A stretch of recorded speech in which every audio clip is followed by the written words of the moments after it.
Yeah, no, it wasn't until I managed to stay out of trouble, like legal trouble, until I turned 18. And then I went to college for 6 months because my mom told I wasn't going to go. And she was like, oh, this college is 64% female. And I was like, I'm going. We'll give it a whirl. Right? That's crazy. And that's where I assaulted police officers. Hell yeah. Show them a little bit of masculine energy out there. No, that is not what happened at all. Dude. I had been eating acid for like 2 months straight, basically every day. MK Ultra? What the fuck were you doing over there? It was cheap. Like me and my buddy found out we could split a hit of acid for $5 each and be high for like 6 hours plus. Oh my god! And you did it efficient for how many days straight? About 2 months. Is that a record of some kind? It can't be. At the end of it, though, the last week we were each eating a 10 strip every day. We'd just like keep it in the foil and peel it down and just bite it. We called it our Milky Way bars. And then I was doing Adderall heavily at the same time, which is a wild combination. That is wild. And drinking. And of course, one night I just lost my fucking mind. I went to this frat party after just being on a bender for months. I chugged 2 cups of Everclear jungle juice as soon as I walked in. Got in a fight with the birthday boy at the frat. Got thrown out of the frat. Went back to my dorm, and I guess some kid pissed me off, and I wanted to fight him because I was beating on his door trying to fight him. And the cops came, and the officer's name was Officer Thorpe. I remember him. One of the two? No, this was in Farmville, Virginia, in college. Got it. I thought he was campus police. He was the chief of Farmville Police. Oh, wow. And I kept telling him, the one thing I remember telling him was, because they had to put me on my belly and cuff my ankles and my hands because I was just not cooperating. And I just remember saying, yeah, I had your fucking wife like this last night. Over and over again.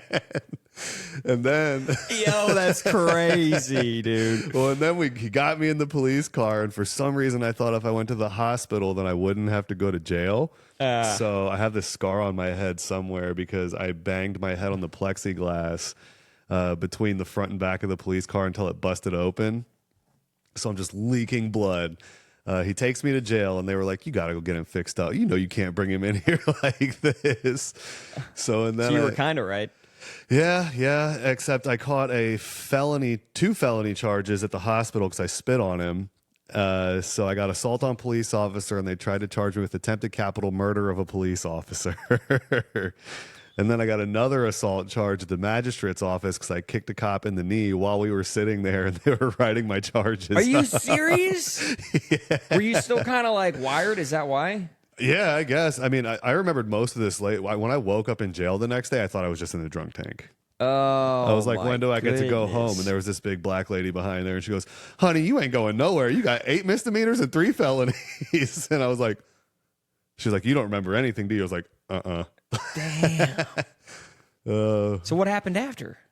I got out a week later, and then Steve got me a good lawyer, thank God, and he got it reduced to where I only had to do 2 months in jail with 7 years over my head. So I was on probation I think I was on piss test probation, like supervised for a year, and then unsupervised for 2 years after that. And if I would have violated it, I would have had to go to jail for the 7 years over my head. Did you stop the acid after that? Yeah, I didn't do acid anymore after that. So there was a moment where you were like, chill. Yeah, I think I did it one time. Right. After I got out of the college. I love it. I mean, acid's great. No, I don't regret anything. It's amazing. Like the reason I don't do it because of that. I don't do it because I don't think I'll come back next time. Yeah, I love Acid World. That's funny. I've only done it twice. And both times I've done it, I feel like the hardest part about it is I couldn't sleep. It's impossible to sleep. You get a lot of fucking... Just like triangles flying around, and I'm like, dude, I can't fucking pass out. See, I was never trying to sleep anyway, though. I was always just fucking ripping Adderall, and yeah, I just wanted to party. That's all I wanted to do for most of my life. Dude, I would love to sleep for most of my life. That's the Now, dude, I fucking get down on a nap, dude. dude. Naps go hard. Yeah, So good. a buddy of mine's trying to get off Adderall right now, and he's saying like he's doing everything he can because he does have severe ADHD, and he's like, I'm just trying to figure out a way to not need Adderall because the toll on my body is just insane. So he's taking Zins. He says that Zins have a. He said something about Zin. I don't know the science. That's interesting. But he said Zins or something. So I was like, It might just be something that's like, it feeds the, because I mean, Adderall is super addictive. It's so addictive. yeah. I think it does. It is a little bit of an upper too. Oh, it's nicotine. Very, nicotine is. Yeah. So it might just be like kind of, your brain's like, oh, something. You know what I mean? Yeah. I actually just quit smoking weed today. Bro, it sucks, dude. For the first time since like 2020. So for the first time since I got sober. Yeah, you just gonna go indefinitely, or do you giving yourself like a sober February? I think I'm gonna go until 420 at least. Because I'm really interested to see if it affects my stand-up Yeah, in a positive way. If it doesn't, then I'm just gonna start smoking weed again. Yeah, I don't smoke weed. Weed for me just makes me get in my head. I get all weird. It does that for me too, but like I've found I like weed and I don't like weed because it will make me like parent, because I have like OCD too. Yeah. So it's like extra OCD. But I've gotten to the point in my life where I've been smoking so long, I'm just like, leave me alone. You know what I mean? Yeah, I don't know. I can't do that. I can get behind drinking. I still drink, but weed, any other drug, I'm just like, I'm not even interested. Like Coke and Adderall, all that stuff, I want to sleep. That's the thing. It's like I want to go to bed. I don't like staying up and being like random kitchen at 7 a.m. That shit sucks. Dude, it's so bad. It's so bad. We used to play the sunrise game, which was who could stay up to see the most sunrises in a row. I got 5 under my belt before I finally had to go to sleep. That's crazy. So you stayed up for 5 nights? Yeah. We used to do. What is that like? Oh man, you're not even a person anymore. Dude, what are you thinking? Like, what's going on in your head? You're mostly just thinking about the fuel you need to keep going. You know, like how can we get more Coke? Where we need another case of beer. We need something. And so then, like the idea of it crashing is just like, oh, you just kind of fight through it. Like, it's not fun. It's not like a normal weekend for us when I was really like using drugs was like 3 nights. Like we'd start drinking on Friday night, start drinking and partying Friday night, and then we'd stay up all weekend. And then Monday this bar would open at 11 a.m. and we'd go have pina coladas, and then that would be the end of our weekend. Damn. Dude, 11 a.m. on a Monday is crazy. That's crazy work. Pina colada Monday. How long do you sleep for after something like that? It's a while. After the 5-day one, I think I slept for like almost 72 hours straight. What? So like, you wake up and it's Wednesday and you're like, yo. I mean, I'd wake up to like put some sort of nourishment into my body, whatever, like cereal. I would normally start with cereal to like kind of teach my body about food again. You know? This is like Navy SEAL training. This is what it sounds like. You know what I mean? It was just a fucking party. Dude, like, that's wild. 72 hours. Years I was doing shit like that. Yeah? Yeah. What clicked? What made you be like, I can't keep it going? Oh, man. I mean, it's sad. Is it sad? It's sad. Well, I kind of want to know. I mean, it was it's okay. The final year, I guess the final 2 years of drinking, because drinking for me was the thing. Like, yeah. I never wanted to do. As soon as I get drunk, I'm like, all right, who's got what drugs? Right. And finally, I just started getting. I don't know. Life caught up with me. Something. I got so fucking sad. Right, like drinking just started making me so sad all the time, and then I just started trying to kill myself. And after the last time I tried to kill myself, it's actually a week before I did my first open mic. And how long ago was that? That was actually almost 3 years ago now. Nice. 3 years at the end of February. Okay. And I'd already been to rehab 2 years before that. Didn't take. I mean, it helped a little bit, but it wasn't.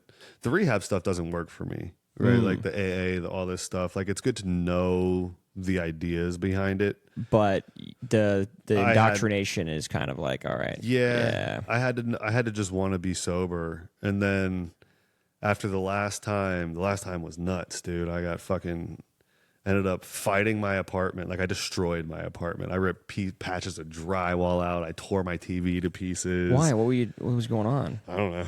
Fucked up, dude. Fucked up and sad, and tried to kill myself. And then after that, I remember I was laying on the couch, pretty much giving up on life, and I saw something for an open mic, and I was like, whatever, dude. I've been thinking about this. I don't have anything else going on.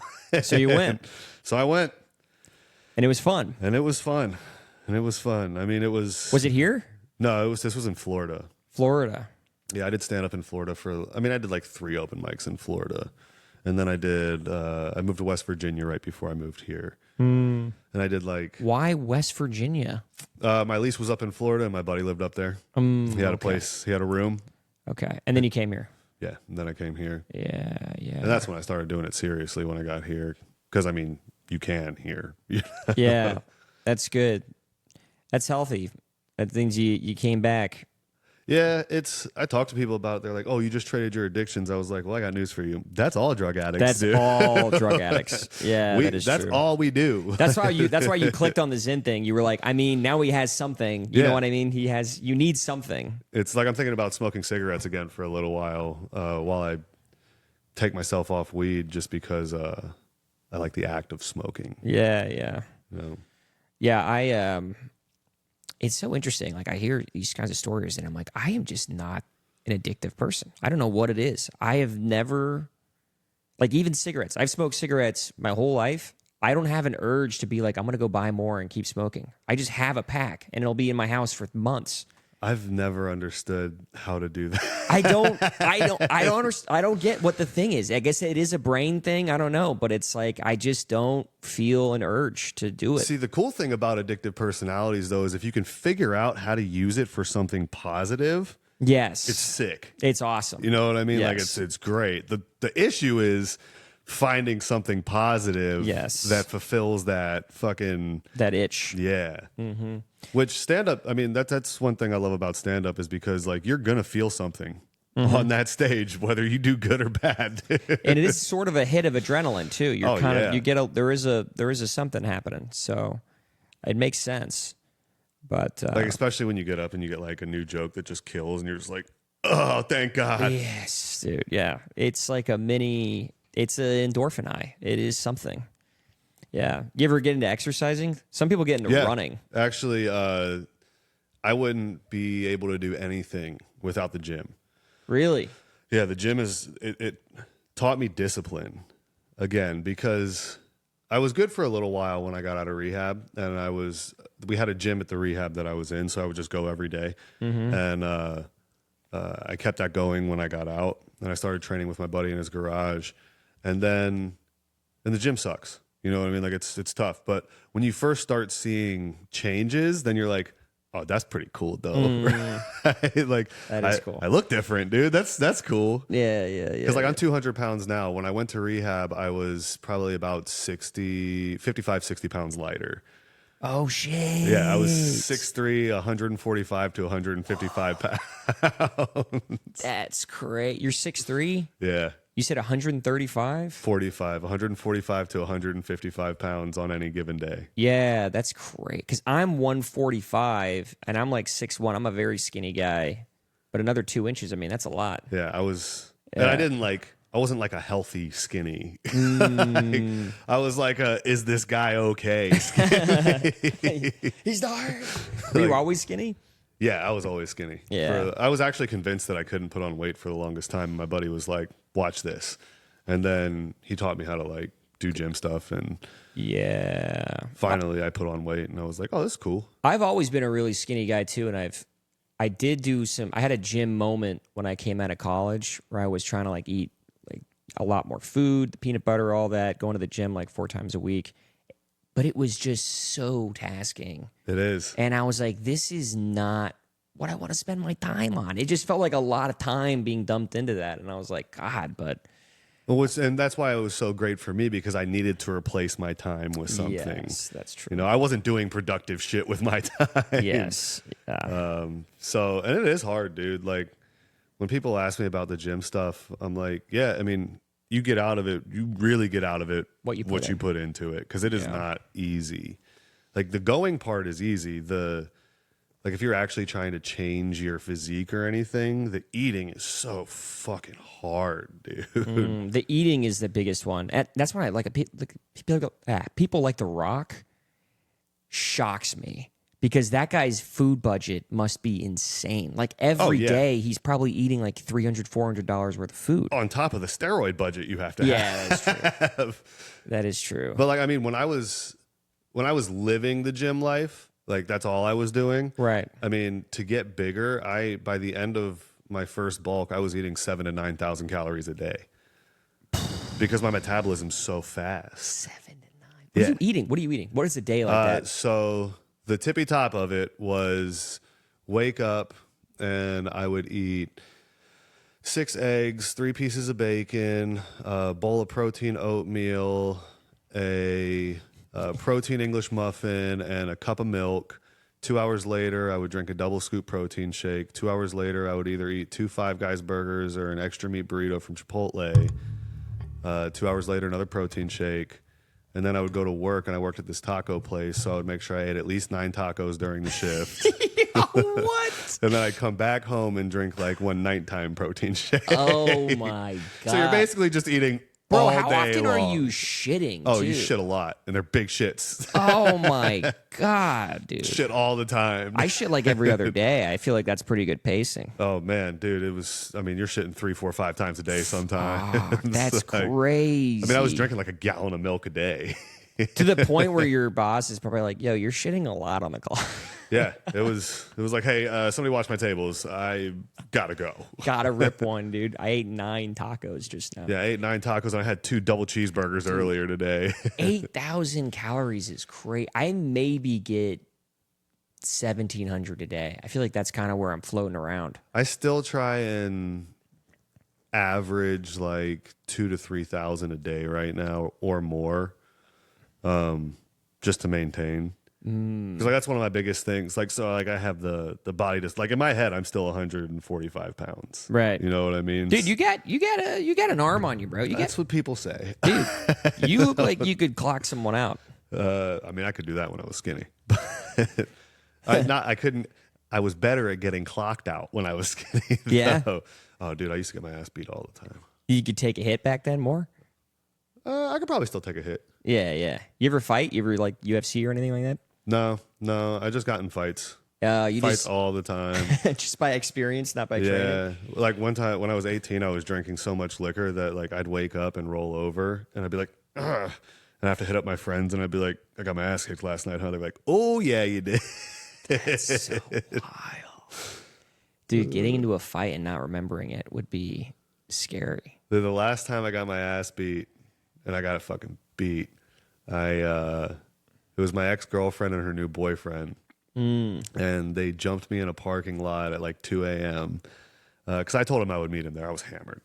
And there's a lot of story behind this, but they've been like stalking me and harassing me. And The two of them jumped you?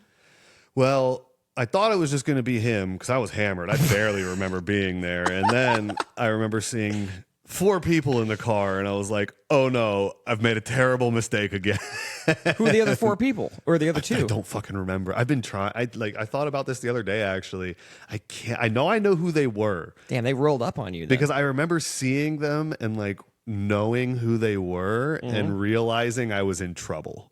You know? That's so But crazy. I've never been able to remember who they were. But they broke my face in 6 places. What? Yeah, like right now, like if I push right here, and this was 2-3 years ago now, pushing right here, I can still feel it right here in my tooth. You know, I want to give you a compliment. For someone that says you get your ass kicked as much as you do, you look pretty well put together. Oh, dude, if you look, my nose is all crooked. It's like this now. Yeah? But yeah, that was luckily all my teeth are still here. That's amazing. That's a miracle. Yeah, I don't know how that one. I remember when the doctor was scanning me after they broke my face. They were like, "I don't know how you have all your teeth." Do you know someone named Drew? Mm-mm. He used to be a bartender on Rainy Street, and he used to get in fights. And every time he broke his teeth on one fight, Dude. and I was like, man, that would be tough. I've been punched in the teeth multiple times. It hurts. Yeah. Bad. I have a scar on my lip right here from the first time I got punched in the teeth. It just split my whole fucking shit open. You didn't feel rearranged at all? Like nothing? No, Yeah. it's all pretty much there. Like I said, my nose has been broken a few times, so it's kind of fucked up. Like my septum's deviated. What's interesting, too, is the amount of times that you said that you've been drunk and you got into a fight and you don't remember. How many times have you been drunk, got into a fight, and you won and you don't remember? I don't think there was many. You don't think so? I don't think there was many. I was like, I here's guess a if great you're example. that drunk, you don't win. There was this fight that we got in, me and my brother, on Thanksgiving at this bar one time, and we were trying not to fight. It'd been a long night. These guys were yapping at us from down there. We were over here. They were separating us, whatever. Yeah. And we worked at this bar, so we were really like trying. We were just hanging out, trying to have a good time. Mm-hmm. And at the end of the night, we walked outside, and the door guy is like, "Hey, these guys are coming out. Right, just chill." And I was like, "Bro, we haven't fought all night. We're not going to fight now." And one of them said something to me, and they fucking got me, buddy. I was like, "Hell yeah!" So I walked up, went to throw a punch, tripped right off the curb, and fell on the ground. Oh, no. And got jumped by like 5 dudes. Oh, my God. You know what he said? Nah, just something like pussy or something like something, something fucking stupid. I like you walking out of the bar like, they're not going to get us, bro. We're not fighting tonight. Pussy, and then you're fuck you. You say pussy. Yeah, that's pretty much how it was. Can't let that slide, dude. Dude, which is crazy to me because I talk to people now, and it's amazing how many people haven't been. Have you been hit in the face before? No, That's nuts to me. never.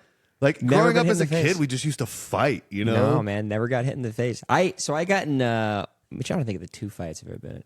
I've been in 2 fights. So one fight was I was in middle school, and I called this Asian kid an Asian kid, and he didn't like that. And then he like ran up to me and hit me in the chest, and then like shoved me on the ground, and then hit me a couple of times, but like all in the chest. He didn't hit me in the face.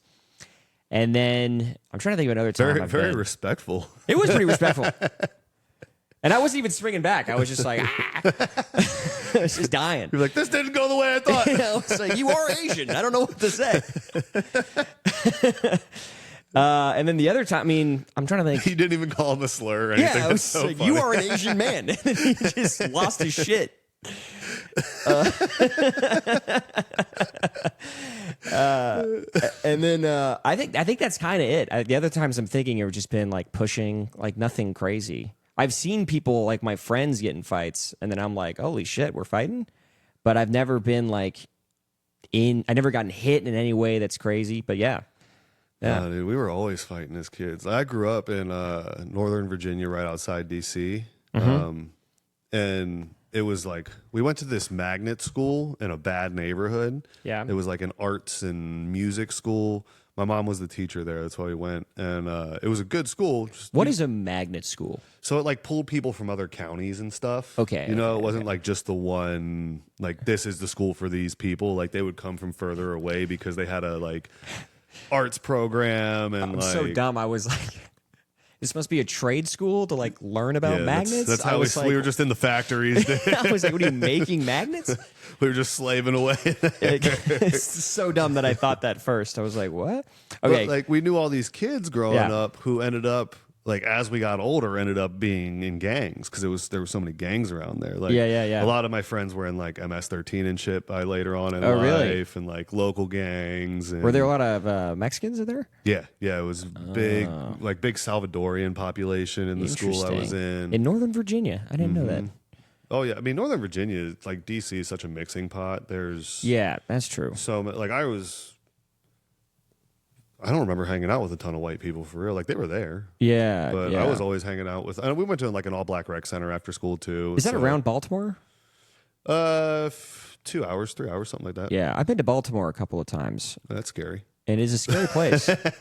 Yeah. Baltimore's not a good place. Yeah, it's very scary. My buddy lives in Fed Hill. Do you know where that is? I know. Yeah, I know where it is. I've never been there, but I know where it is. And it's like a nicer area, but I remember we went downtown and I was like, man, this city is...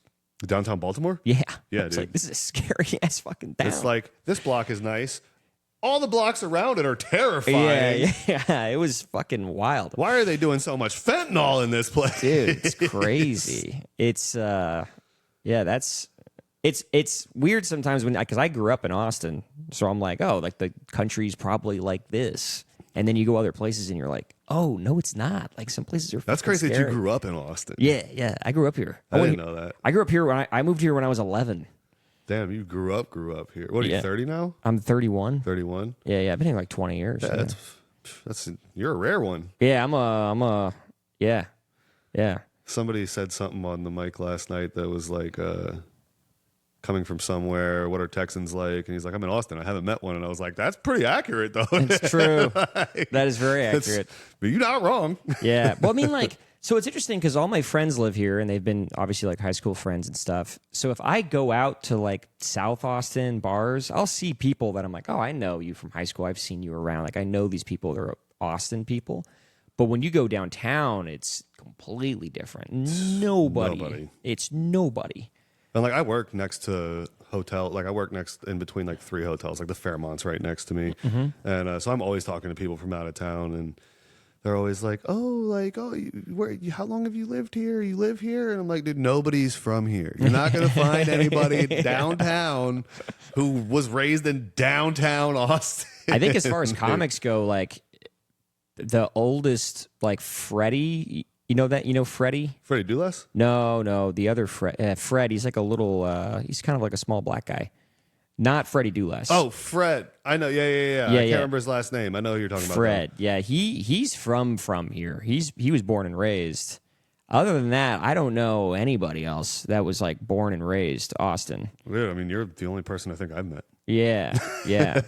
And I tell people that, and they're always like, "Wait, what the fuck?" And I'm like, "I don't know." It's such a weird thing when you meet somebody from, because that is how people respond. It's like, oh wow. Yeah, Like, they're always like, "What the fuck? How? Why did that happen?" I thought people just kind of like respawned here or something. My parents were technically first wave because like 2008 is when we moved here, so they were like, "Oh, this is not like it's bad. Like the recession's bad." So they came here, and then so that was. But there was a lot of You guys Californians. came from Brazil? We came from California. California. And my mom is Brazilian, though. But yeah, there was a lot of Californians moving here at that time, and there was a lot of hate toward Californians. But then now it's even more so. Well, now I don't even think it's even more so. Now everyone's not from here, so now it's like nobody's complaining. Yeah, it's funny when people are like, oh, Californians. I'm like, didn't you come from San Diego, dude? Like, what the fuck? Yeah, it's like, what are we talking about?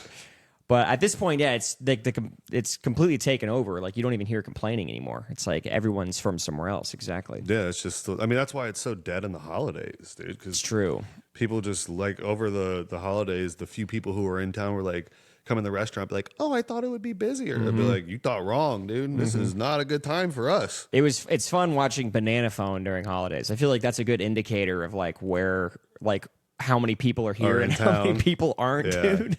Because only last week I think it was like filled, and I was like, oh, everybody's back finally. Dude, all the Everyone's- shows last week were great. Yeah. Seems like. Because which is everyone nice. finally is like, all right, we're coming back. I'm about to leave next week, but I'll be gone for like 2 weeks. Where are you going? I'm going to Brazil. Oh, nice. Gonna be there for some family. See some family. Go to the beach. What's the weather like down to go to the beach? So it's nice down there. Oh, right it's now. gonna be nice. It's gonna be 85, 90, sunny. Yeah, you're gonna miss the week of cold that we have here. It's gonna be so tight. It is so funny that places just like close if it freezes. Yeah. I was Yeah. telling somebody that the other day. They were like, "Wait, really?" I was like, "Just wait, buddy." Were you here for Snowpocalypse? I came the year after that, I think. Ooh, dude, Snowpocalypse was. People were dying. Yeah, It was like 2 feet of snow, and I've people heard. were like, that was actually a selling point at the first apartment that I moved into when I moved down here because Yeah. it had it was a little condo with a fireplace in it, and the girl was like, "The fireplace works in case it gets too cold," and I was like, "Bet." that is crazy. I kept hearing tales of this freeze. This Snowpocalypse, dude. It was pretty wild because everyone lost their power. because of ERCOT. Like they didn't have power to like figure it out. I think Texas is like the only state in the country that has their own power grid, which is crazy. I didn't know that. Yeah, I think it's like there's a eastern grid and there's a western grid and then there's a Texas grid, and it's a privately owned company, but they kind of suck. That means we're in the right place when the Civil War starts. Buddy. That is true. That is true. If there is a civil war, it might be on power grid line. You know, we'll be solid out here. We got all the guns and the power. Goddamn it. To be honest, if there was a civil war and Texas was like the neutral territory, we'd probably still lose power. They still would be like, we fucked up. We don't know what happened. We panicked. Dude, I'm so interested to see what Minneapolis is like when I get there next week. Oh, yeah. Dude, that's going to be scary. Yeah, it's going to be weird. It's going to be weird. Either that or it's going to be one of those things where like it's nothing like the media portrays it at all. Probably. I was actually saying this to someone today about how I think the media is just blowing up all of these incidents. Well, yeah. I mean, I have my own theories about all of this. I've never been a government truster. Yeah. It's just they have their own agendas. It's just all money. Like, you know, people outrage is clicks, which is views, which is money, and they super hype up these moments, and it's like, you know, people have been dying to cops and enforcement since the dawn of man. So yeah, people are just they just want us fighting each other. They just want us fighting each other. Just want us fighting each other. Mm-hmm. It's a wild world we live in. Yeah. And I'm not political one way or the other because I think that there's a secret shadow group that controls the planet. Yeah. Yeah.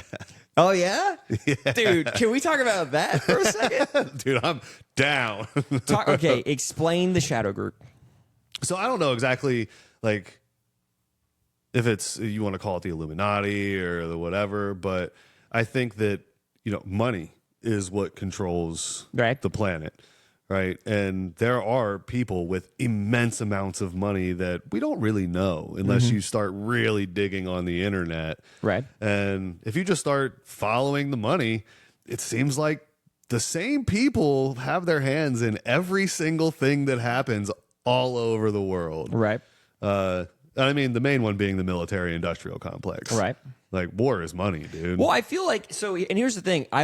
It's funny you say shadow group because I feel, and this is my theory of the world, I think people are actually way dumber than we give them credit. Because when you say shadow group, it almost feels like, oh, they're smart and they're like controlling all the strings.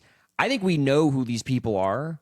I think they're out there, but I just think that they do whatever they can do to make their lives perfect and happy and quaint. And then everything else, they're like, well, then just fuck that. Yeah, whatever is bringing in money and keeping our life quality the way that we want it. Exactly. And everything else is like, whatever, that's not my problem. But I think that people think that there's like a super smart group of people. And I'm like, I think they're just all idiots. They just have money. No, yeah, I don't think they're wildly intelligent or anything. Yeah. I think that they're just in control. Yeah. You know, like, I think they have enough money to, I mean, if you or I had $1 trillion right now, if we woke up tomorrow with $1 trillion, we could own most of the planet.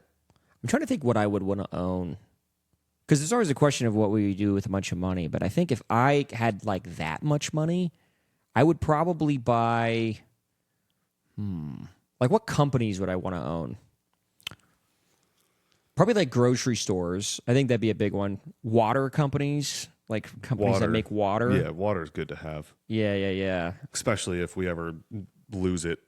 Yeah. I would probably like fund like weird operations in other countries to like overthrow people. Why not? You got the money to do it. You got the money. You're playing Risk at that point. Yeah. You are playing Risk at that point. Like you're playing Risk. Assassinations. You have someone that's like your opponent. Yeah. I bet assassinations are super common. Oh yeah, people get assassinated all the time. Yeah, we don't hear about it. But we don't hear about it. That's what's annoying. No. I want to hear more about You know what got me kind of fired up is when in Russia people were like getting radioactive killed. You know what I'm talking about? People were like put uranium in a coffee cup. Yeah. That was like, yo, they're not even hiding it. Dude, Vladimir Putin has poisoned multiple people on record. Yeah, I know. And that's on record. Russia loves poisoning people. I feel like that's almost more noble to do that than to hide it. You know what I mean? To just be like, oh, just make him go to sleep, and then everyone thinks like, hey, I did that. Yeah, That was me. Fucking did that shit. Kobe. Ba-ba-da-ba. Well, I Yeah. think it's funny because people are always like, "Oh, we're going into this dystopian like sci-fi place." Like, yo, we're not. We're there. Yeah, dude. yeah. Like, I remember reading stories as a kid because I used to write books. Like, that's how I Oh, really? started. Yeah, I've written my entire life. I have all my writer's notebooks since I was like What? 7 years old, Oh shit. and that's what I wanted to do. I wanted to be an author. I started my own like little publishing company in my early 20s. I published 2 books. No, 2 novels. What are they called? And Can I find them on Amazon or something? no, I pulled them all down. Oh, why? Because I didn't like them. I went back and looked dude. at them, and I was like, "This is trash." You got to put them all back up, dude. That's I fucking think badass. I'll send you a link. There's a couple stories that I wrote for like a contest somewhere online still. Yeah. But yeah, like I wrote a lot, and I was like fucking in it, dude. And I wrote sci-fi, fantasy, horror, and What kind of sci-fi? my favorite book that I wrote. I didn't even publish this one. Was called Human, a Robot Story. And it was about this guy. You open the novel opens on him getting diagnosed with stage 4 pancreatic cancer. Okay. And he has to go tell his daughters that he's dying. Bummer. I used to write tragedy for the most part. Okay. Because I think it's the most realistic genre. No, this is cool. I like this. And so it opens on, this emotional scene. He has to go tell his daughters. His wife was a nurse who died from meningitis years before. And he has an absentee father who works for the CIA, just doing whatever. So, I mean, long story short, the first part of the book, he's telling his daughter his dad is gone, and then he makes a robot version of this guy. His name was Simono U. Emerandi, which is the ominous immortal. Simono U was an anagram for ominous, and Emerandi is immortal in Greek, I think it was. And his dad makes a robot that he downloads him onto. Okay. And then the second part of the Okay, so book, like a Black Mirror, like download his consciousness into a robot? and onto the robot. Okay, I got you. And he's like, I don't know if this is going to work. And the guy's dying. He's like, well, let's try. So he does it and it works. Yeah, and the second part of the book is him just living as this robot, like being happy, and like he's watching his daughters graduate. But then he can't die. And yes and no. I can't remember how long that part was, but it ends with him hugging his daughters and everything goes to code. And then he actually wakes up in a distant, distant future where he's supposed to be the savior of the planet, right? It's this dystopian world. Dude, you got to publish these, bro. And but he's just uninterested.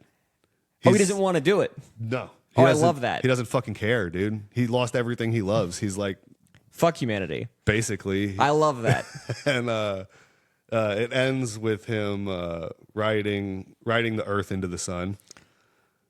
Oh, because it gets consumed? Yeah. After the planet, and he has a nuclear battery that can never, like you can't.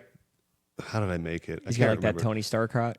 Something like it, but if you turn it off or like try and take it out of him, he'll explode essentially. And so the book ends with, I think the last line is like, and he felt something he never felt before, and he checked his internal whatever's, and his battery was at 99%, and then the book ends.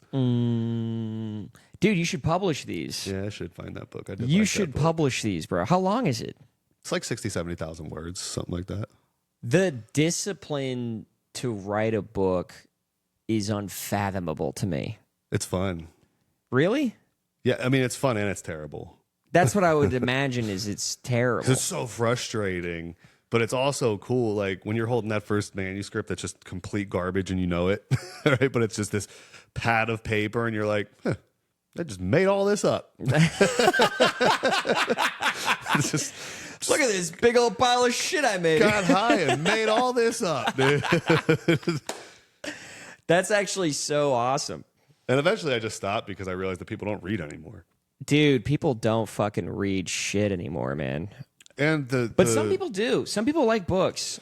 Yeah, the book industry, though, once they created ebooks and like Kindle, this was right when Kindle was kind of starting to blow up too. It became so easy for anybody to publish a book, and it became so much harder to be found. And like I submitted to big publishing houses and stuff, but even then, that's why I started my own publishing company, because you still have to market your own shit. You gotta market your own for shit. the most part. Like, unless you're one of the chosen books that they decide to sink all of their marketing budget into, then you're not. Any book can be a bestseller. It's so funny to me. Exactly. But I think the same thing goes for comedy too. Like there are so many comics where like any comic could be a great comic. Like I honestly believe it just comes down to, are you in the right place at the right time to take that opportunity timing when is it comes? everything, right? dude. And the same thing with like books. It's funny you mentioned like marketing your own books. I follow this one guy on TikTok. He's an author, and he is doing TikTok videos for books, which I think is so strange to like. It's just so strange. Here, I have 15 seconds of your attention. So here is this book out. So there's this guy, right? This book's going to take you 5.5 hours to read minimum. Just trying to advertise, that like books in the modern media is just fucking hilarious. It's crazy, dude. And but that's like one of my goals with stand up. Like if I ever do manage to, make it and develop a following, I'd like to start writing books again. Boom. And publishing books again, because then I'll have an audience who will be interested in reading them already. Yeah. Because they like who I am. Exactly. I think that's a good angle. I think from what I've learned of stand up for the last, year and a half of me doing it, I think that the most important thing is you got to do a lot of stuff.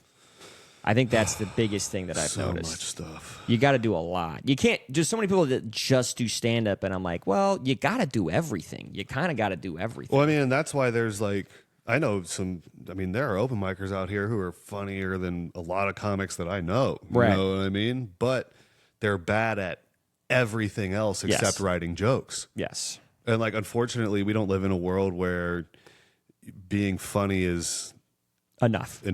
Yeah. like you have to do the business of it too. And I don't know shit about fuck, dude. Like Yeah. I'm out here every day. I'm like, I'm getting worse. Yeah, but that's what I think is like, because you'll see these guys who had like a small role in Game of Thrones, and they release a stand-up special, and I'm like, I mean, I guess that's all it takes is just fame. You know what I mean? It's At the end of the just day, having people, and that's like that's like social media. Like I'm also convinced any reel, any post, anything can go viral if the algorithm decides right? to push it. It's just, how do you get the algorithm to show it? Because like I've told you my fucking situation, I'm shadow banned on my one account, and it Right. drives me crazy. And I can't figure out how to get out of it. I'm still stuck. I sent Zuck a message today. Buddy, I do randomly just message Mark Zuckerberg. what are you up to? I'm like, hey, dude, can I be unshadow banned now? Like, You what up? the fuck? Yeah, that's hilarious. But I mean, it's like the thing Louis said on some pod not long ago, where he was like, you're not playing to the audience anymore. You're playing to the algorithm. True. You know what I mean? Like, that's who you have to convince that you, and especially with stand-up clips, it's so hard.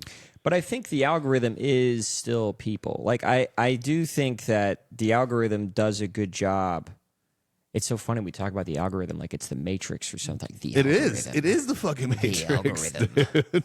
Yeah, but I think it does read like, oh, this is being shared. This is being watched all the way. Well, This is shares are the being- most, shares and watch time. And I mean, Yeah. you probably have more information than me on this because you're successful on Instagram. Shares and watch time seems to be the biggest contributor to virality. Right. That's just so weird because like my one account that has 300 followers, I have reels that are getting 200,000+ views. My account that I've been working on for 2 years has 2,600 followers. I'm getting 50 fucking views on my reels. Yeah. Same reels, same reels, same content. Yeah. This one asshat tried to tell me the other day, they're like, well, it's probably just, have you thought about changing your, I'm like, shut the fuck up, dude. Like, I understand I'm not doing the best content, but I also know it works. Yeah. Like, Yeah. I think I don't even know.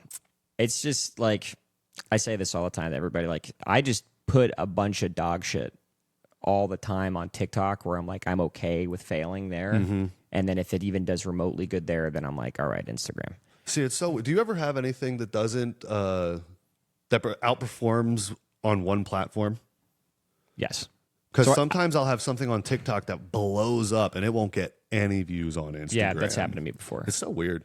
But I mean, Yeah, it is weird. Like usually Instagram and TikTok I think are pretty good. There was one video I had that got like a stupid amount of views on TikTok, and then I brought it to Instagram and it was nothing. Yeah, and I was so like, weird. oh, okay. But I do think it's because there are certain trends that are blowing up on one social media program. So you may have like found yourself in a wave that's been building. Yeah. And then a bunch of views are now coming. Like I did this one video about a white guy who has a Chinese accent, and I posted and it got like 20 million views on TikTok. Everywhere else it sucked. And it was because there was another video that was blowing up at the same time of that guy talking about like his life, and he had a Chinese accent. So our videos like coincided somehow. Yeah. And then it just sort of popped off. Yeah. I have found out, and like I don't like to do this though, but like I can make a video, and if I mention Donald Trump in it, probably gonna go off. If I do a joke about Trump, and now I'm gonna get hate from both sides, Right? You know, which is great. Comments are going, but like that's not.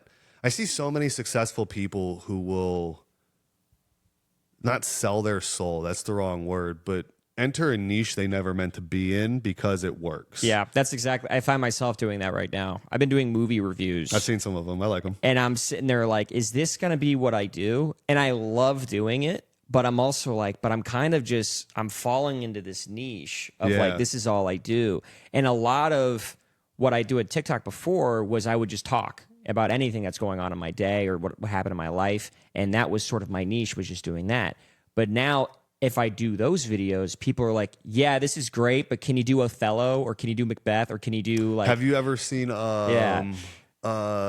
this guy who is probably still out there. It's Real Trailers or something like that. Fuck, I don't know, but he would go in and he'd like do the movie voice, and then he'd like voice over trailers for movies. Yeah. And stuff, and that blew up huge. I used to watch Honest Trailers. It was called Honest Trailers. I used to watch those a lot, and people would do the same thing in the comments. They'd be like, do this movie, do this movie, do this movie. Yeah. Well, if you think about it, that also happens with comedians.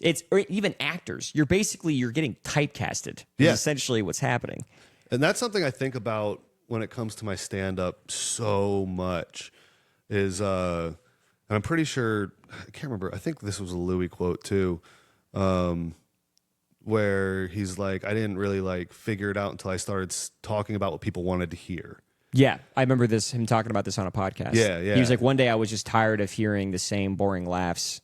Yeah. So I went up there and I was like, I'm just going to fucking rip on what's been annoying me that day. And it's so hard. And I talk to Pedro about this all the time. Like I constantly think about, what am I saying? You know, because like it's come to the point now, and like, I rarely ever get off stage and think, wow, that was great. I'm normally like, holy shit, I need to get so much better at this. Right. And, but like, I'm to the point now, I know how to write a joke. You know what I mean? Like, I know how to do stand up, right? Like, now it's trying to figure out, what am I going to say that's memorable? Yeah. Like, what are people going to remember? There was another comic, I think it was Ralphie May. He did this thing at the Comedy Store where he talked to comics that are up and coming about like how to do it, and he goes, you're going to get to a point where the joke is not good enough. You need to make a joke about a topic that when people think about that topic, they think about that joke. Yeah. You know what I mean? It's especially for like, and I know this is crazy because being a white guy in the world, it couldn't be a better time.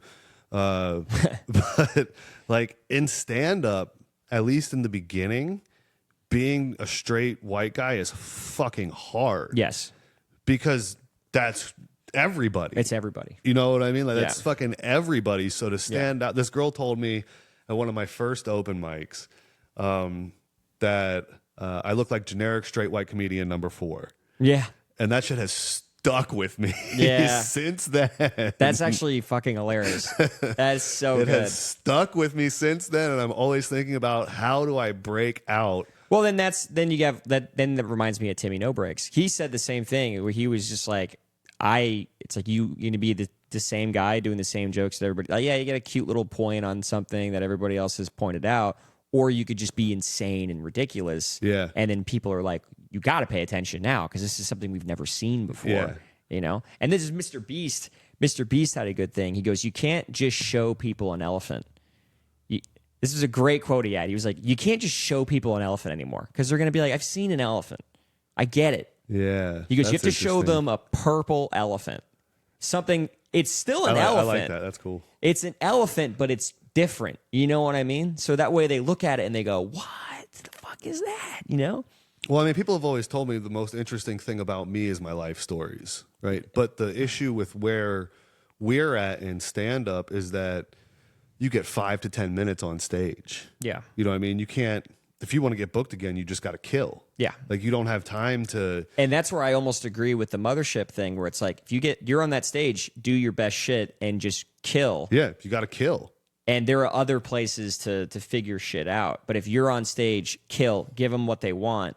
And like, that's something I've been picking up too on stand up too is like, where do you practice new stuff? That's almost the hardest place to find.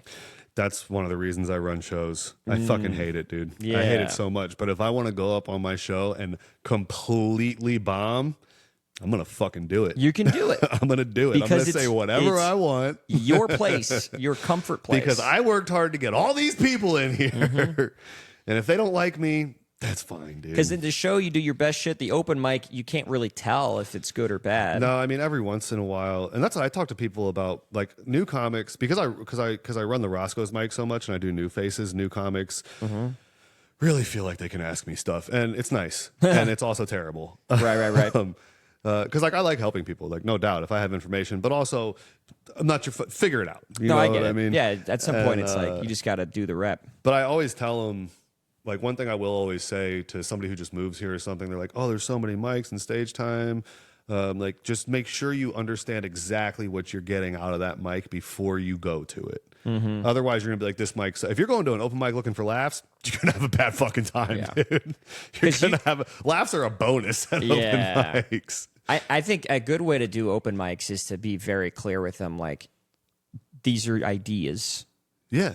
Are these good? And then to just rattle through the ideas. And if you get a little bit of like, okay, because then you're on your level. Because some people, I feel like they go to an open mic and they put on the show, and people go, "This fucking asshole!" Like we're not an audience. You know what I mean? I remember one time I went to the Midnight Creek mic, and Hunter was running it, and I had done Vulcan all weekend and had good sets, and I was just fucking around, and I told him, I was like, watch, I'm going to go do 3 minutes of material that worked all weekend long to dead silence. And it's going to bomb. And that's exactly what I did. Because that's what it is. It's like you have to do something really out of the box for an open mic, for even the comics to be like, oh, that's funny. Well, and that's the thing that I learned quick when I was talking to somebody about this the other day too.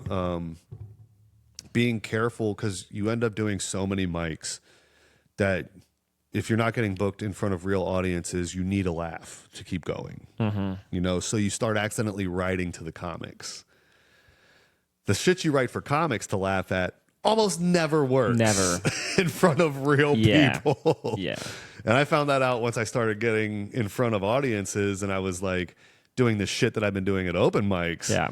And it was just bombing. Yeah. And I was like, oh my God, I've What's made a happening? terrible mistake. It's because normal people aren't fucking deranged and insane. I had this one joke, and it bothers me to my core, because comics will come up to me and be like, dude, that's so good. But every time they're always like, you need to do that in front, like and I'm like, I want to give it a shot. And then I do it at a show, and it never does well. It never does well. And the joke is basically like, I got a dog recently. When you get a dog, the word walk kind of turns into the N-word, because you just stop saying it. You never say it ever again. I think I've heard you do this joke. And comics would be like, oh, that's so funny. That's so, and then I'm like, and then I did like a farther bit where I'm like, and then, so now I just rather say the N-word in front of my dog. Yeah. But people look at me like, what the fuck are you talking about? Especially with the N-word, Yes, dude. Because, I mean, let's be real. Most of our crowds in Texas are almost completely white crowds. Yes. Yes. So now, like, if you did that in the black room, it would probably murder. Oh, it killed. Dude, I did probably it once. fucking murder. I did that in front of a bunch of black people once, and it was so funny because they were dying, and there was a group of like white women in the corner, and they were really upset. Yeah. But then they saw them laughing, and they were like, I guess it's okay. Like, oh my God, I guess it's good. And I'm like, see, this is the fucking problem. They went home and they were like, honey, you can say it. Dude. But worse, that's crazy. But worse than anything is when it's like mostly white people and then like a black guy right in front of me. Yeah. That's the worst. Because then I'm like, I can't do it. I just can't. See, that's when I would do it. And then after it bombs and the black guy is the only guy that's laughing, that's when I would be like, fuck all you and your white guilt. That's crazy. Because that's what it is, white guilt, which is, I mean, white guilt's a crazy thing to me. It is. Yeah, Pedro was talking about that when I had him here the other day. He was talking about because white he's guilt. working on that bit. He was working on the bit. Because in Brazil, I mean, it's becoming more of a thing there, but it isn't really a thing. They don't really talk about that. Even in just other countries in general, it is sort of an American thing. Which is so funny because, I mean, funny is the wrong word. But like, if you look at American history is so tampered with. Like the history that they teach you in schools and shit. Like it's so modified to be USA history, right? It leaves a lot of perspectives out of things. Right. Like they don't teach you that. But I think that's what's leading to the guilt is that these other perspectives, like the Native American perspective, at least in the last 20 years, has definitely been one that we're like make that perspective louder. But then what it ends up doing is turning a bunch of people into like country haters, which also isn't a great thing to have. No. Yeah. Oh, dude, America's not like the patriotism is different than it used to be now. Yeah. Like patriotism has taken on a whole array of meanings. Like it used to be, I mean, there was always problems, but like patriotism, everybody loved America. Yeah. Like you were happy to be here. We loved our country. Now it seems like the more time that goes on, and I think this is partially because of the internet, people are finding reasons why, like, oh, America is this, and I'm going to, white women in particular, Jesus fucking Christ, dude. Yeah. The white women are insane Yeah. with this. They're like, oh, we need rights, blah, blah. It's like, bitch, go to any other place in the world. White women are interesting. I think it's just because they are technically disenfranchised, technically, but they're also part of the position of power. You know what I mean? They're in the power circle. But in the bottom of it. But at the bottom of it. You know what I mean? So they're sitting there like, and it's like, dude, you're one of us. Like, what are you doing? No, that's crazy. That is so crazy. That is crazy. It's like, hey, you're on the right team, brother. Yeah, pick a team. No. Well, and it was always weird because, like I said, I grew up in like a mixing pot city. That's to say. Yeah, go ahead. Like, I didn't hang out with white people for a very long time. Right. And I remember this thought because in school I used to see all the gangs and shit, and like all the white kids who were, in whatever class, they get bullied all the time. Right. And I was like, well, I'm just gonna hang out with these other guys then. Yeah. Right? Like, I'm not gonna do that. That looks you don't wanna be terrible. one of the bullied kids. If I was gonna be bullied, I was gonna be bullied, but I was gonna be part of the crew too. Like we went to this all black rec center, and they used to tell us, me and my brother, we were their white boys. And it was like, and they'd bully us and shit sometimes, but also if you fucked with us, you had a problem to deal with now, dude, because we were their white boys. They're your homies. Yeah, they're your guys. Another country that has that problem, I was talking to some Germans the other day, also a huge issue of like, they kind of hate themselves, understandably, because of their history. So it's like... What happened in Germany? No. Oh, you didn't hear? Oh, you didn't hear what happened? Something happened? What? No, they're good. Yeah. No, but he was telling me like the thing is like Germany being one of the more powerful countries in Europe is in a position where it is powerful, but they don't want to step up and be like the top dog just because of the optics of that again. You know what I mean? I mean, the last time they did it, things didn't go great. Things didn't go great. So they were like... For anybody. So Germany's always just like, we can't be in a position of power again. Like, don't give it to us. Give it to somebody else. You know? Last night at the mic, somebody finally said a Hitler joke, and I was like, there's our Hitler. Give it up for Hitler. And everybody clapped. I was like, that's crazy. Y'all just clap for Hitler. They're like, yeah, okay, yeah. That's funny. That is good. So funny. There's always one. There's always one. In a room of 13 girls going up, someone went up there and dropped the... Oh, it was Trip. Oh, was it? Oh, yeah. Let's go. Trip. I can always count on Trip for a solid Hitler reference. That's funny. Dude, it was a mic, that's for sure. That's good. That's good. How long you been hosting that one? A couple years now, I think. Well, I didn't start hosting it. We used to just go watch. I mean, at least a year and a half, though. We've been doing it a while. New Faces was 2 years in December. So we're in year 3 of New Faces now. Nice. I think I'm about to rebrand it, though. What are you going to call it? I don't know. Something more marketable. Old Faces? Rising Stars, something like that. Rising Stars? Yeah, people, I think people are just, they don't want to spend their money on new comics right now in this town. I could definitely see that happening. With all the competition. And I think it's also just an issue of when I first moved here, there was a lot more open mics and a lot less bar shows. Yes.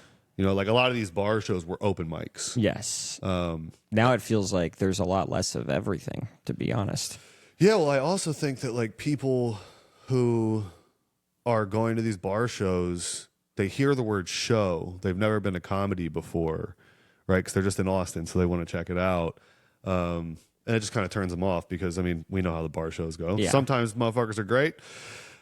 Most of the time they're not. Sometimes they're not, dude. Yeah. Sometimes they're not. And then these people are like, well, that sucked. We shouldn't do that at all. I mean, it's a supply and demand. There's just so much people doing it, and there's so much people that suck. Well, it's just so oversaturated. It's oversaturated. It's so oversaturated. So the now. peak that we had is going to dip into just an absolute. But then it'll come back up. It'll come back up. That's how it goes. It's a roller coaster. I heard McConaughey and Woody Harrelson want to make like a movie scene out here. That would be cool.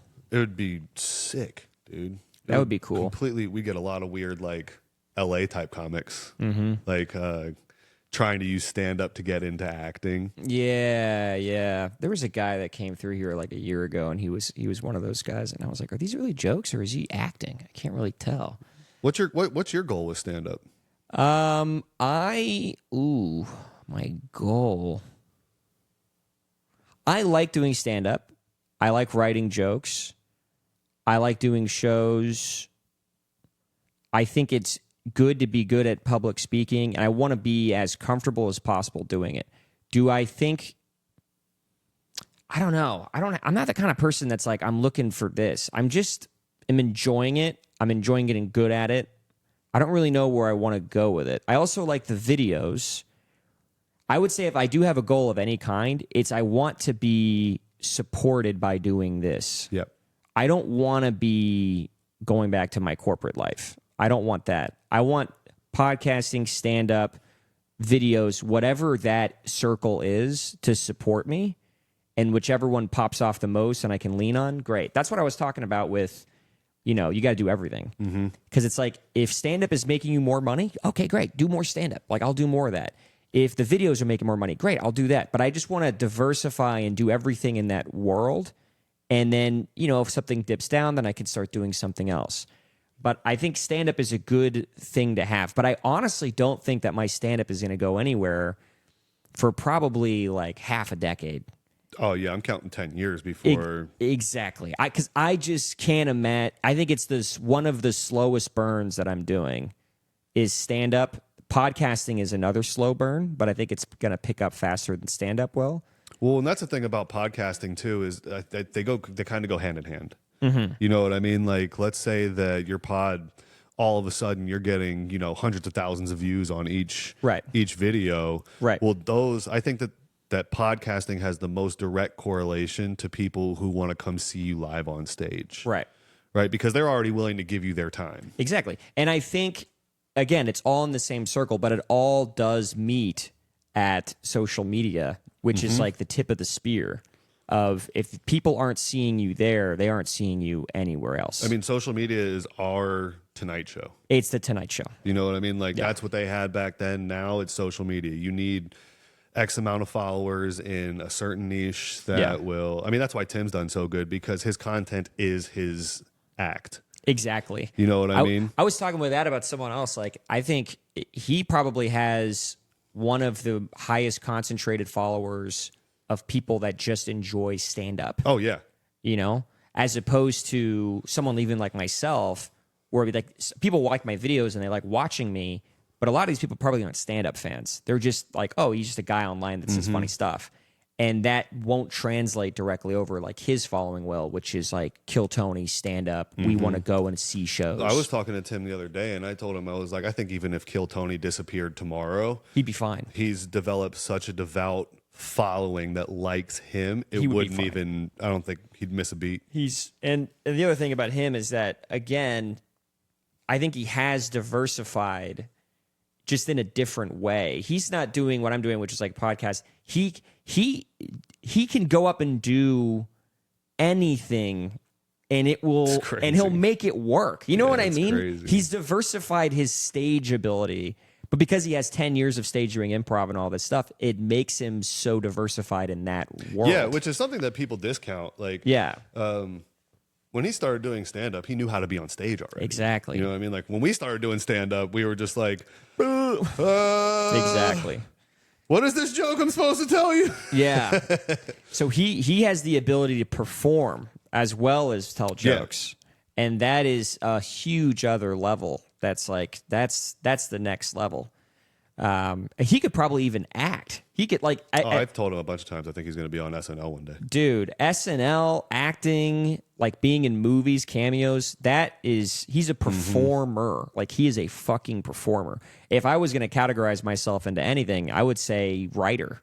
I don't think I'm that great of a performer. I think I'm good at writing and putting ideas down on paper, but performing, I don't think I'm that good at that. You see what I'm saying? Mm-hmm. Oh yeah, for sure. I mean, that's a lot of people, dude. Like I don't know if I'm good at anything ever at all. But it sounds like you're a writer too. I mean, you wrote books. Yeah. I've always written. I've always liked writing. It was an escape for me too, because my life was such shit for like all of it. Like I've since I was born, I've been convinced that I'm in a constant war with the universe. Right, we're just constantly fighting each other. Like, then this is a funny example. On Sunday, I was riding down South Congress, and I was on the scooter. And I saw a $20 bill on the ground. I was like, shit, snatched it up. And then I saw another one a little bit further. I was like, shit, snatched it up. Found two more. So I started circling the block, right? Because it looked like somebody just had money blow out of their pocket. They lost their wad of cash. That's crazy. I found $500, $200 bills. The rest were 20s. What? This happened the other day? On Sunday. And I get home and I'm pumped. I pull it out of my pocket just because it's just like slammed in my pocket, you know? Right. And I start laying it down and I look at it. For movie purposes only. Oh my God. And I was just like, that was a funny one, you fuck. That's so disappointing. I was like, you really got me that time. Oh my God. That would piss me off. So you couldn't feel it when you were picking it up? Like it doesn't feel. Dude, it feels and looks just like the 100 has the little like holographic line down the middle. Bro, you're on YouTube. There's gotta be a car that was following you, like, oh, we got one. And it's just you like, oh shit. And like I'm going as slow as I can on the scooter, just like looking around, moving the light back and forth. I'm looking under cars and shit. God, you have to be on YouTube. There's got to be someone that was doing a prank show. Oh man, I got home, pulled it out of my pocket was full of That's cash. So fucking hilarious, dude. And naturally, the criminal in me was like, "How can I change this into real money?" Oh my God. But then the grown-up adult in me was like, "I guess I'll just go to work." Yeah. $500 too. God damn. I was so stoked, dude. I was so stoked. Dude, there's a lot of places you could hand that money to them. They would have no idea. I was thinking about it. That is a thought.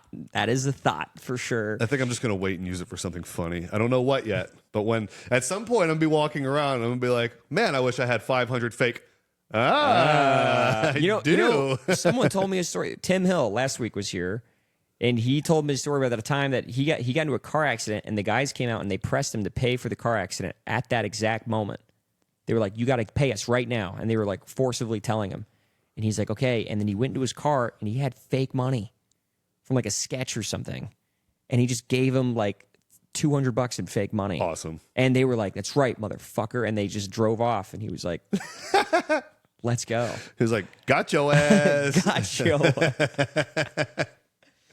That'd be kind of sweet to just have that prepared for a rainy day. Yeah, it's there. I don't know when it's going to come in handy, but I know it's going to come in handy. If you get pressed by point. someone, you can be like, yo, here's a 20. Just fucking chill, bro. It at least might make a funny bit one day. It might. And like that's kind of where like I don't even get it's pretty rare that I get mad anymore because shit just always goes sideways for me. Like I'm just always thinking about like not thinking about how it's going to go sideways, but when it does I'm like, all right, well, I guess we'll just deal with this. But it makes for a lot of funny things. Yeah. Like it's easy to look at life and be like, this is kind of funny, unfortunately. I like that. I like tiny observational stuff too. Those are usually the jokes that I'm all about. It's just someone that points out something so arbitrary and normal. I saw this hilarious joke the other day on Instagram of this guy, and he was like, what was the joke? Fuck, it was so good. Oh, he goes, I was on my computer the other day, and it called me the administrator. He's like, anybody else an administrator? And he goes, and then I was plugging in a router, and it called me the network administrator. He's like, I got a lot on my plate right now. That's funny. That shit cracks me up. I love that tiny shit like that. Yeah, I like all kinds of jokes. I don't really have like. Do people ever, when they find out you're a comic, they're like, "Oh, who are you like?" Yeah, I don't know, dude. I don't like telling me. anybody. I don't like telling anybody I'm a comic. I don't say it at all. See, I'm at the bar, so I'm always promoting myself. Like when I'm working, people are like, "Oh, only if I like them." And after bartending for 20 years, I like less and less people. Yeah. But if I'm talking to you, I'm going to tell you I'm a comedian. And I'm going to give you my Instagram. Like, follow me. That's good. That's good. Also, I'm always running shows, so I'm like, "What are you guys doing on Saturday?" That's Hey. true. That is true. That is a good thing. Yeah, I just don't like the conversation that follows when I tell someone I'm a comedian. Tell me a joke. Yeah, that or like, yeah, who are you like? Or like, what are you? And I'm just like, I don't do that. Yeah. Who are you like? I don't know, dude. Tell me a joke. I can't. This is work. We have an HR department here, dude. I think we're okay. I love it when they're like, "You're not going to offend us." I'm like, "Yeah, okay." Here, you want to hear my fucking school shooter segregation pedophile joke and see Yeah, if you you're know what not having offended? a dog is a lot like? They're like, oh shit, this guy's crazy. I have this one premise that I think is so dumb. It's do you think Disney World is really different for pedophiles? Like it's still the happiest place on earth. Yeah, that's good. I like that. I do like that. So dumb. I might fuck around with it. That is fun. I do like that. I love stupid shit, dude. Yeah. Like Tiny, dude. Another great one I heard the other day was Brian Landry. Shout out. Was at an open mic. It was kind of dead in there. It was like the vibe was down. He walked up and he's like, "Yo, how a pickle crunchy when it's sitting in water all the time?" Yeah, that shit's so fun. Dude, everybody just died. Like, yes, dude, so funny. Well, and like that little observational stuff is mostly what my internet content is. Like, because I'm just focusing. My reels are normally no longer than like 30 seconds, right? 'Cause Yeah. I'm still trying to figure out how to keep viewers for that amount of time. But it's normally just like because I don't want to spend too much time on it because I want to focus on writing and stand up. But I know that I need to post something, right? Anybody who has a following has told me the exact same thing. Just post. just stuff. post shit. Yeah. So like all my stuff's like I made this one the other day that did really well. It was I saw that the Black Panthers were like fighting ICE agents or something in Minnesota, and the joke was like, I didn't know Marvel was getting so political. And then it was like, I haven't thought about the Black Panther since Forrest Gump, and at the end was the you know how the Avengers trailers are right now, where it's like, will return in Avengers Doomsday. So I just put Black Panthers will return in America Doomsday. America Doomsday. And I did it just because I wanted to make that end credit. That is fun. That is fun. But normally, like my content, I'll just get on Twitter and I'll just see what's trending and hope to God it's not something too political, so I can make a joke about it real quick and post it. Yeah, yeah. Because like the one thing I had blow up the hardest was super political, and I didn't want it. It was literally just placeholder content. What was you know what I mean? What was it? It was that white lady who called the Somalis the N-word at the Cinnabon, and I thought it was funny because they made a donation page for her, and all of the donations mostly were anonymous givers. which I thought was hilarious. That is funny. And the joke was, that's like being like, hell yeah, brother, white power, but only on the weekends because I got me a new corporate job on Monday and they don't take kindly to my views. That is funny. So much hate, dude. I had this white supremacist group trolling me for a few days. Really? That's it is funny that they like have to keep it on the down low. Well, it's just funny because like if it was a charity, because people were like, oh, it's a charity, right? There's no charity that anybody donates to where they don't want their name on it, right? Like, I've never, like, you're not donating to the deaf and the blind. Like, don't let anybody know it's me. Don't put my name on that, please. Yeah, I don't want people to know that I'm helping the deaf and the blind. Here. You could make a good stand-up bit out of that too. That's so funny. Just the idea of an anonymous charity. It's like that something weird's going on. Yeah, it's like, this can't be that wholesome if you're all afraid to put your name on it. Just put your name on it. What's the problem? He's like, no, I don't want to do it. And then I had some real racist ones in the comments who were like, I donated twice and my name's right there, brother. Yeah. I was like, all right. Please don't fucking kill me. Yeah, I'm not no pussy. If I'm donating, I'm putting my name on it. That's funny. Dude, I didn't respond to any comments. It has like 1.8 million views. I didn't respond to a single comment because they were just so far either way. Yeah. You know what I mean? That's another reason why things blow up, though, is fighting. Oh, dude. Anytime people are fighting in my comments, that shit goes crazy. It becomes a war zone. Like, it literally, you've turned into a battlefield. Yeah. And it's wild to see. Like, the one video I did that was my most successful video was about the owl god, the Mexican owl god. I don't know if you've seen it. But the video was about how I thought it was hilarious that when the conquistadors went to Mexico and they took over Tenochtitlan, like the main city of the Aztecs knew they were going to die. They were like, we're all going to lose. These people are more advanced, and they gathered a bunch of people against us. We're going to lose. We need to summon our owl god to save us. And they were totally serious. And all it was they got a guy, dressed him up like an owl, and gave him a bunch of drugs, and they threw him out in the battlefield. That's so crazy. It's crazy. And then so that's the Mexican side of the story, right? That's the Aztec side. The Spanish side of the story, they had written accounts. They were like, yeah, we out in the city, pretty weird place. There was a guy dressed up like an owl. We shot him. He's dead. We killed him real quick. He died immediately, and then we just took over the city.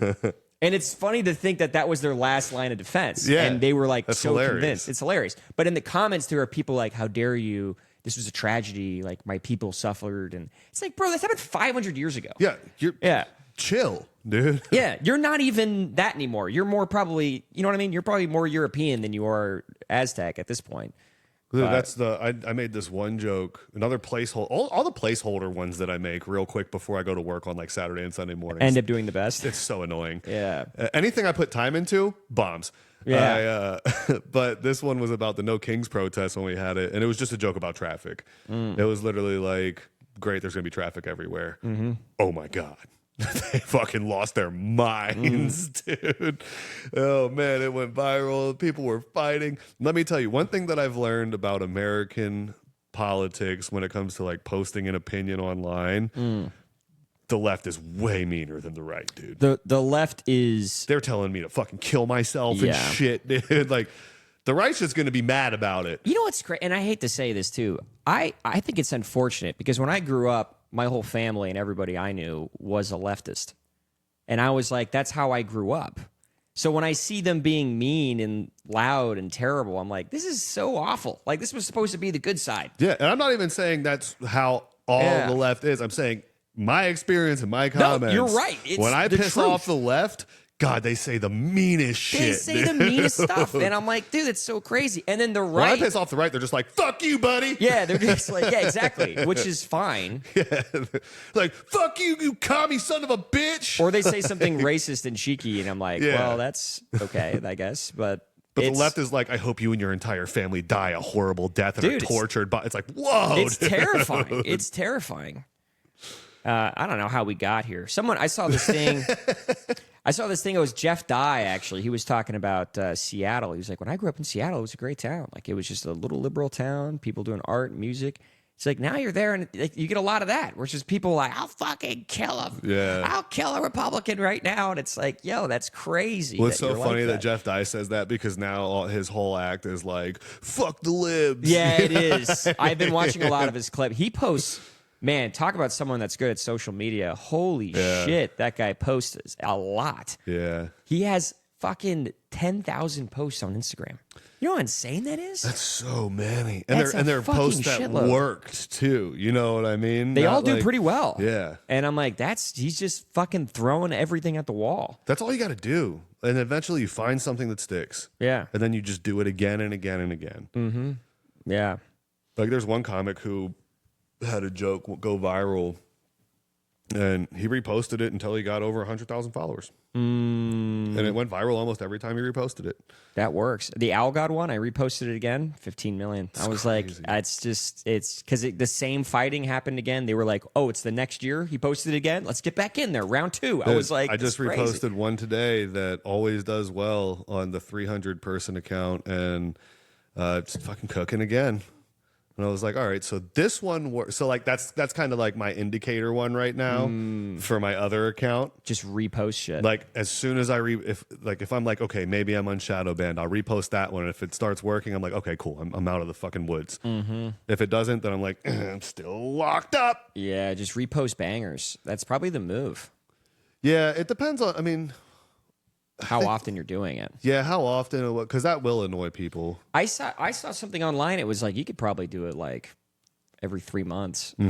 That's That's fine. I think every 2 to 3 months is probably. I've been doing it like a year, and You could probably repost your entire Instagram page. dude, I thought about it. I thought Just about start from the bottom. something about that is so gross to me, though. I'm like, It does feel weird, right? It's like I don't know if I want to do that, but I mean, there are a lot Because of that's just straight farming. it's straight farming. I honestly, I would do that on my Facebook page because my Facebook that's monetized, and if you could just repost on there and just farm for money, I would do that. But Instagram, I don't know. It feels more sacred to me. I don't know why. It is weird how we give like people give certain platforms their I do that. yeah, like I do that. Like I'm the same way. It's funny, like with TikTok, I don't give a fuck. I don't give a dude. fuck. Yeah. And I have more followers on TikTok than any other platform. And maybe that's why. And I still just don't give a fuck. Dude. Maybe that's exactly I'll put the why. dumbest shit on there.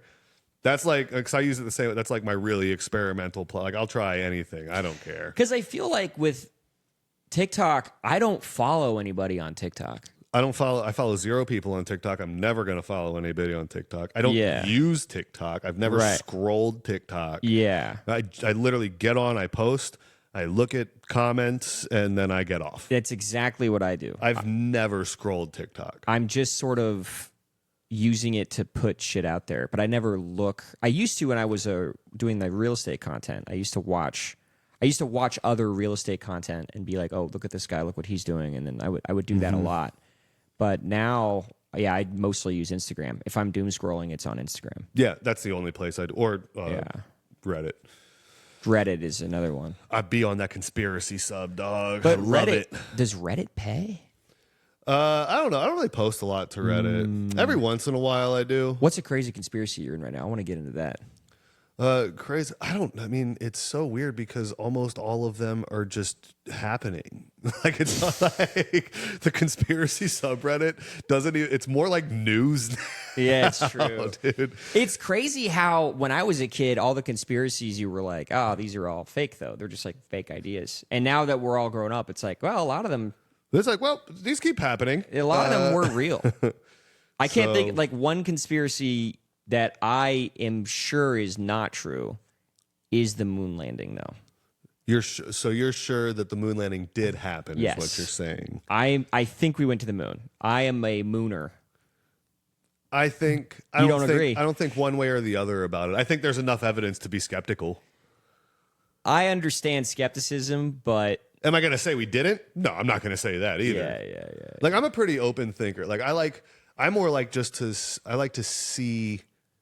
Like I feel so. It's like I used to be really religious. Yeah. Not religious at all anymore because, and this kind of goes into the same thing. One day I decided that I think it's irresponsible for me to say this is the God if I haven't thoroughly studied all of the other ones. You know, Yeah. like how just because I grew up this way, how can I tell you that you're wrong? Right. If I right, have right, right. no idea what you're talking about, I just know that it's not mine. I agree. I like to look at the religious argument almost like as if religion is a culture. I can resonate more with the Christian culture than I can with the other cultures. Is it because I'm raised in a Christian world? Absolutely. But that still feels right to me. You know what I mean? Like the morality of a Christian culture makes more sense to me than the morality of the other cultures. So I'm not saying I'm a Christian. I'm not religious at all.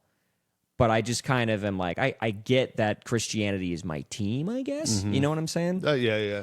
Yeah. I was a devout Christian for 19 years. Like I remember the day I lost my faith.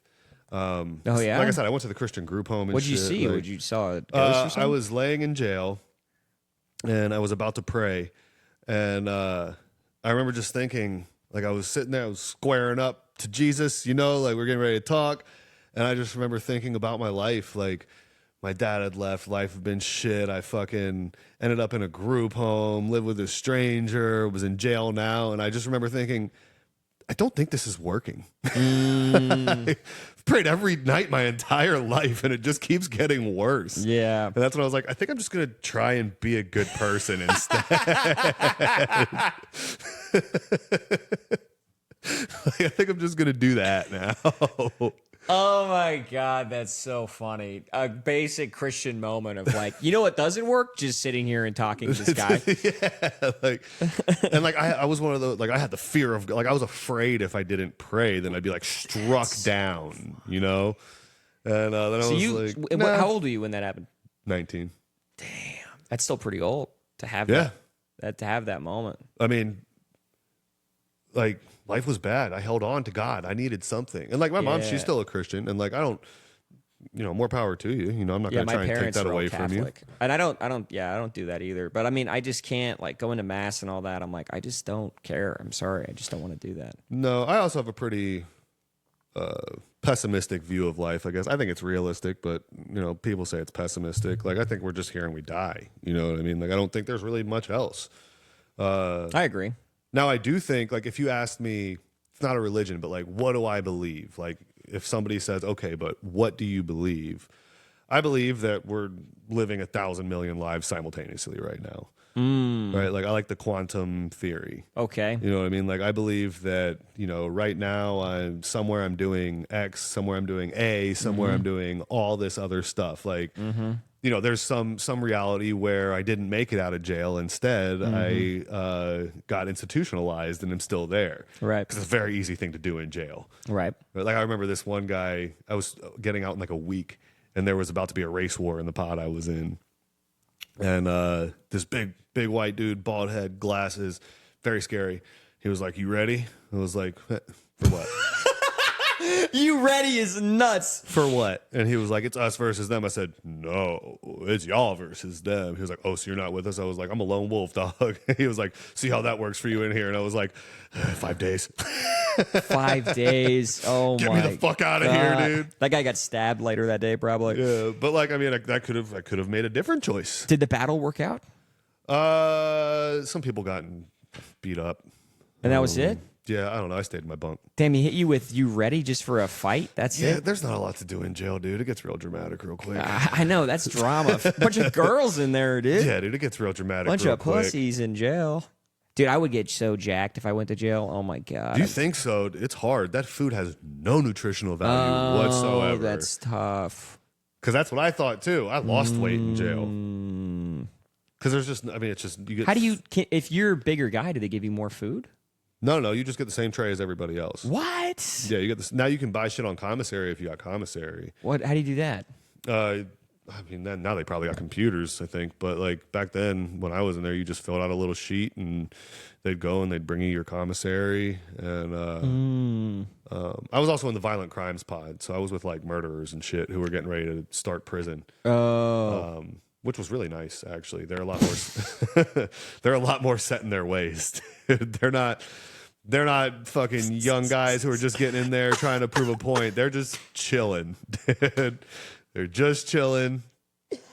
Oh my God, that's so funny. These guys, honestly, really nice. They were set in their ways. They were really nice guys. Really They knew nice who they guys. were, just more confident people. I got my first tattoo in jail. They're like, yeah, I'm a murderer. That's who I am, and that's what I do. This pod was crazy. I tell this I always say this when people ask me about being nervous on stage. Yeah. I always tell them that the pod that I was in, that murderer pod, it was an overpopulated jail. So you had the 12 cells, right? 6 up, 6 down. And then you had bunks on the floor where you had to like overpopulate people. So you'd just be sleeping on a bunk in the main room, and then people would have their cells. And in the cells, you had a toilet, right? Each cell had its own toilet.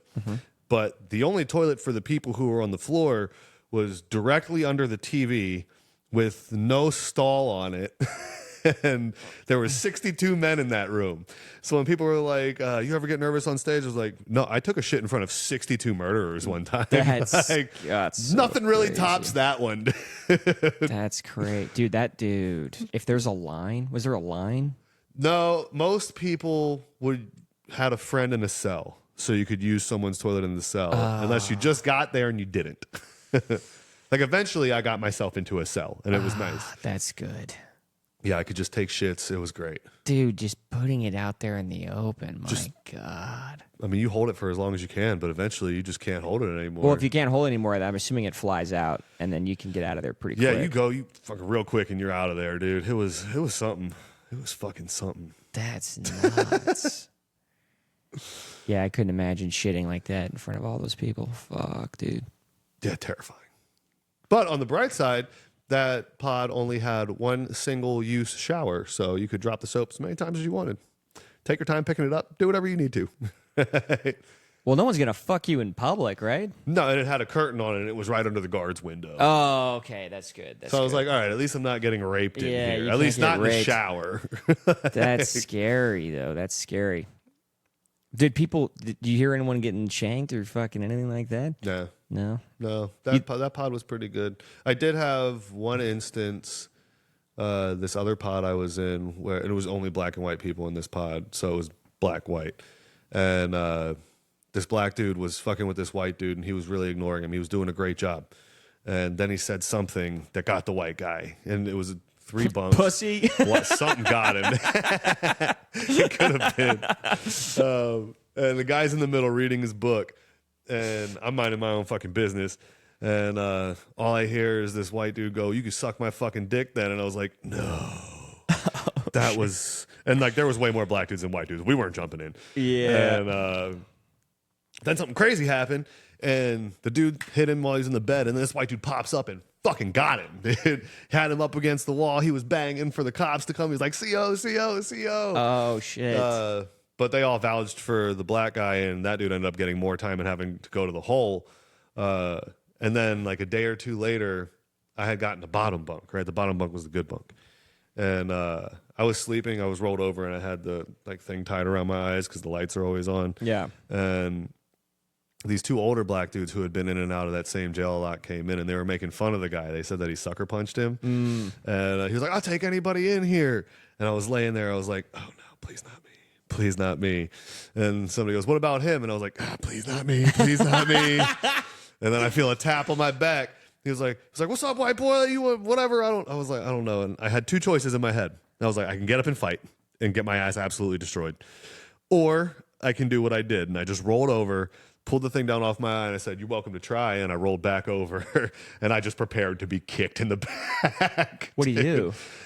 I don't know how long it was quiet, but he goes, "Nah, that white boy's cool, man."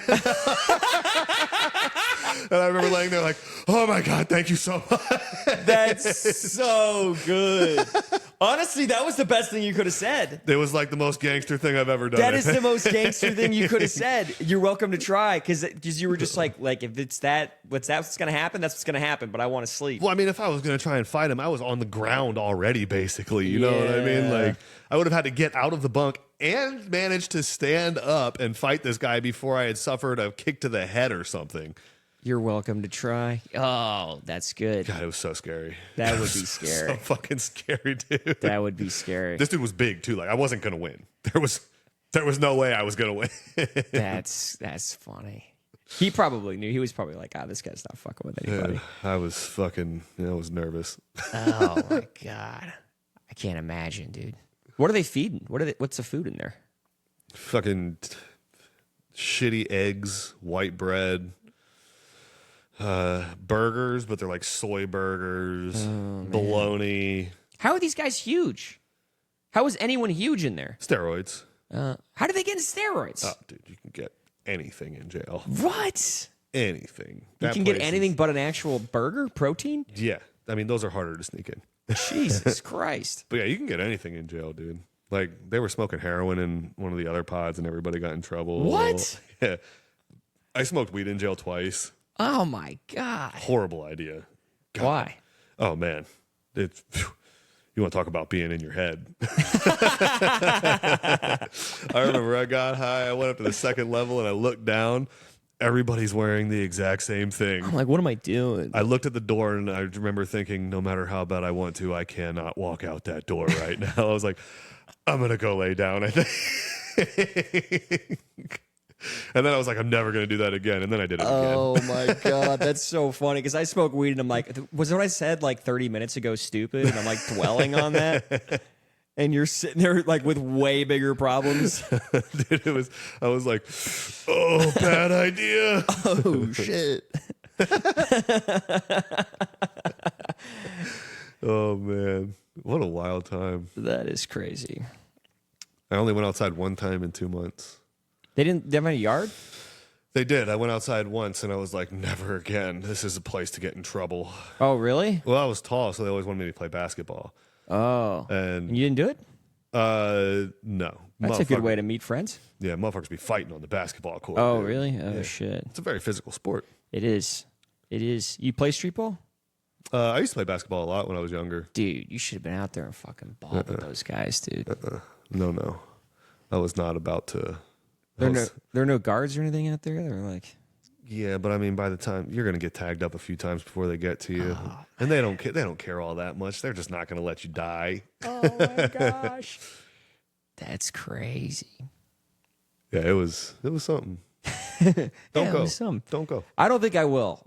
I don't Not a think good I time. will. Not a good time at all. We're at an hour 40. Do you want to call it? Oh shit! Yeah, probably. I gotta go to work. Yeah, let's call it. Oh, this is fun. That was fun. Yeah, that time went quick. It went quick, dude. Unlike those 2 months. Yeah, they didn't go so fast. Yeah, dude. I remember being in there just thinking, I'm gonna blink and it's gonna be over one day, and it was. Yeah. Oh, that's good. But yeah, Eddie. See ya. Peace. Thanks for having me.